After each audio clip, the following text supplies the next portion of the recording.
पाठ 8वां। हम चलते सीना तान के। कवि डॉक्टर हरिवंश राय बच्चन। बच्चन जी हिंदी कविता में उत्तर छायावाद के प्रमुख कवि है। प्रस्तुत रचना के माध्यम से कवि ने समता, बंधुता, श्रम एवं देश प्रेम की भावना के महत्व को प्रतिपादित किया है। धर्म अलग हो, जाति अलग हो, वर्ण अलग हो, भाषाएं, पर्वत सागर तट, वन मरुस्थल, मैदानों से हम आए। फौजी वर्दी में हम सबसे पहले हिंदुस्तान के, भारत माता के बेटे हम चलते सीना तान के। हिंदुस्तान की जिसकी मिट्टी में हम खेले खाए हैं, जिसकी रजकण हमको ममता समता से अपनाए हैं, कर्ज चुकाने हैं हमको उन रजकण के एहसान के, भारत माता के बेटे हम चलते सीना तान के। जिसकी पूजा में सदियों से श्रम के फूल चढ़ाए हैं, जिसकी रक्षा में पुरखों ने अगणित शीश कटाए हैं, हम रखवाले पौरुष वाले उसके गौरव मान के, भारत माता के बेटे हम चलते सीना तान के। हम गिर जाए किंतु न गिरने देंगे देश निशान को, हम मिट जाए किंतु न मिटने देंगे हिंदुस्तान को। हम सबसे आगे रहते अवसर पर बलिदान के, भारत माता के बेटे हम चलते सीना तान के। जो वीरत्व विवेक समर में हम सैनिक दिखलाएंगे, उसकी गाथाएं भारत के गांव नगर घर गाएंगे। अनगिन कंठों में गूंजेंगे बोल हमारे गान के, भारत माता के बेटे हम चलते सीना तान के। अब हम इस कविता का अर्थ देखेंगे। धर्म अलग हो, जाति अलग हो, वर्ण अलग हो, भाषाएं, पर्वत सागर तट, वन मरुस्थल, मैदानों से हम आए। फौजी वर्दी में हम सबसे पहले हिंदुस्तान के, भारत माता के बेटे हम चलते सीना तान के। वर्ण का मतलब है रंग। मरुस्थल का मतलब है रेगिस्तान।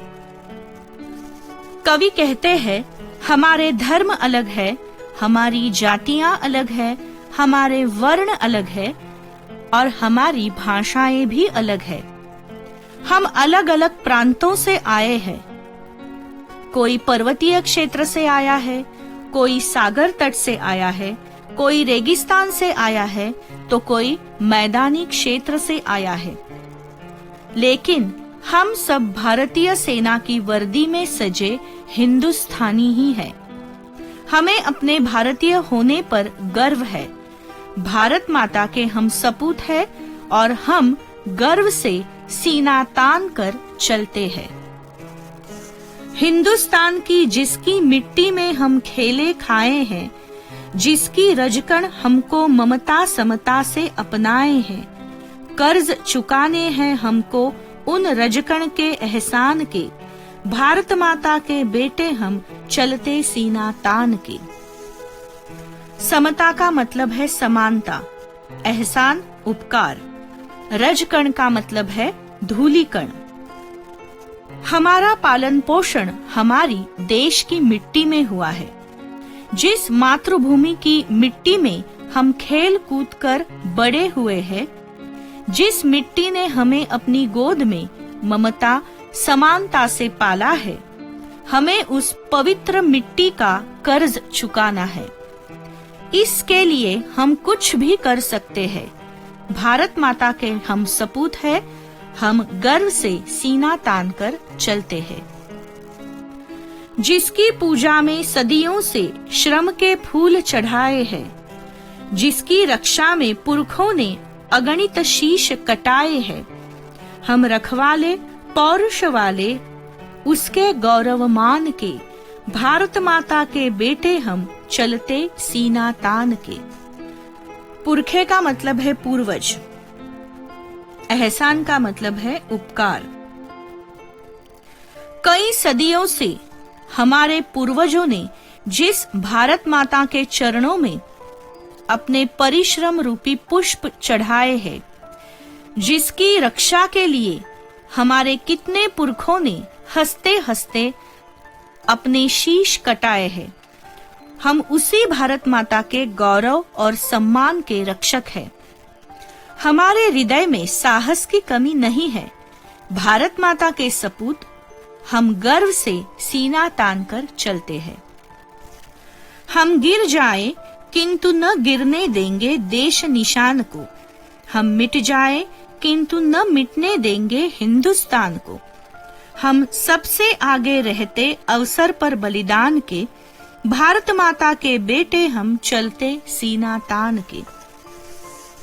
निशान का मतलब है झंडा, समर का मतलब है युद्ध। युद्ध भूमि में लड़ते लड़ते हम भले ही गिर जाए, परंतु अपने प्यारे झंडे को, प्यारे तिरंगे को कभी भी गिरने नहीं देंगे।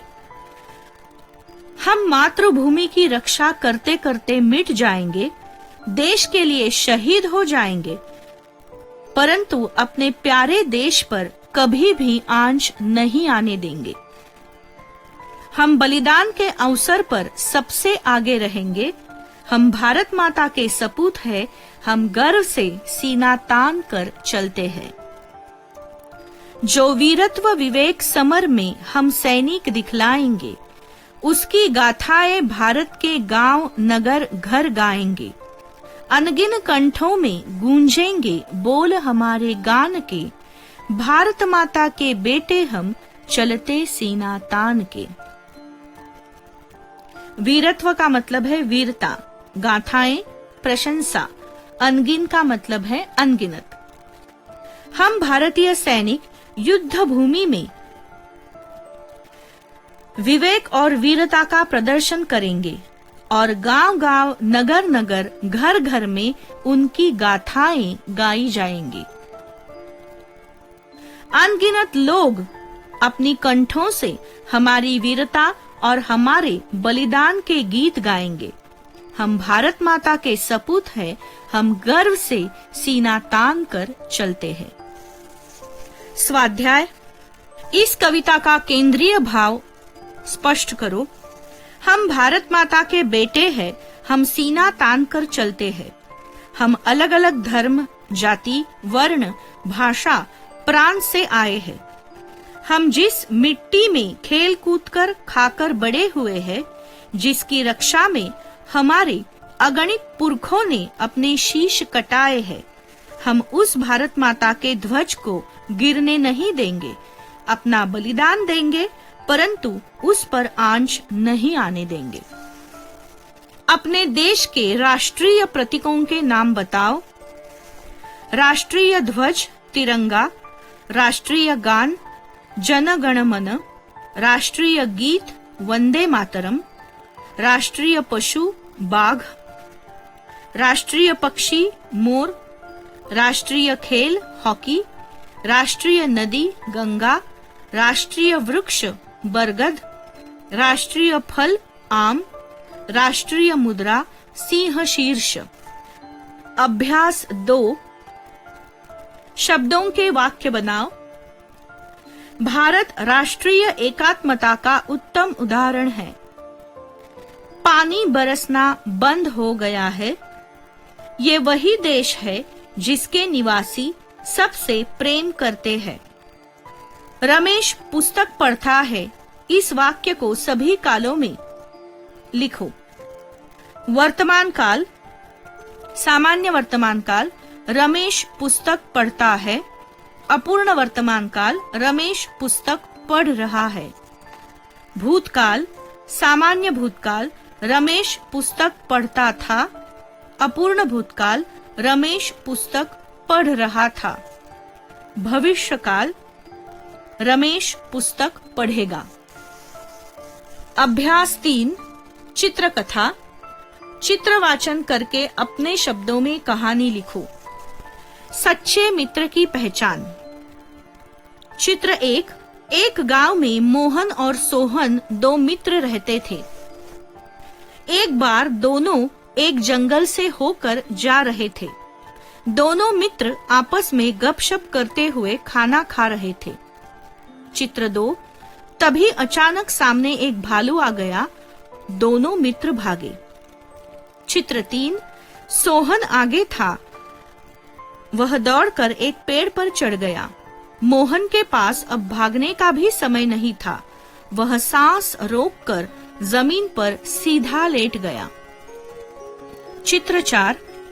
भालू उसके एकदम निकट आ गया। उसके चारों ओर घूमा। उसका शरीर सूंघा। थोड़ी देर तक उसके कानों के पास मुंह लगाकर खड़ा रहा। चित्र 5। मोहन डरता रहा, पर सांस बंद करके मुर्दे की तरह पड़ा रहा। भालू उसे मरा हुआ समझकर उसे छोड़कर आगे बढ़ गया। चित्र 6। उसने आंखें खोली और खड़ा हो गया। तभी सोहन पेड़ से नीचे उतरा और हंसते हुए पूछने लगा, यार, भालू तुम्हारे कान में क्या कह रहा था? मोहन ने जवाब दिया, भालू कह रहा था, जो संकट में साथ न दे, अकेले छोड़कर भाग जाए, उसे कभी अपना सच्चा मित्र नहीं समझना चाहिए। इस कहानी की सीख क्या है? संकट में काम आने वाला ही सच्चा मित्र होता है। और इस कहानी का शीर्षक है सच्चा मित्र। पुनरावर्तन 2। निम्नलिखित शब्दों में कौन से पंचमाक्षर छिपे हुए हैं? लिखो। पंकज, ड, पतंग, कंगन, चंचल, न्य, जंजाल, पंजाब, ठंडा, ण, डंडा, कंठ, संत, न, मंथन, अंदर, पेराम्बुर, म, अचंभा, चंबल, पंछी, न्य, कंचन, जंजीर, बंदरगाह, न, गंधर्व, अंतिम, उमंग, ड, गंगा, संघमित्रा। पाठ्य पुस्तक में आए संयुक्ताक्षर युक्त 3 शब्द ढूंढो। अच्छा, स अधिक छ, छ। स्वच्छ, स अधिक व, स्व। बिल्ली, ल अधिक ली, ली। खत्म, त अधिक म, त्म। तो छात्रों, इस तरह से हमने हिंदी सुलभ भारती 7वीं कक्षा का अभ्यासक्रम यहाँ पूर्ण किया है। खूब पढ़ो, खूब लिखो, जीवन में यशस्वी हो। धन्यवाद।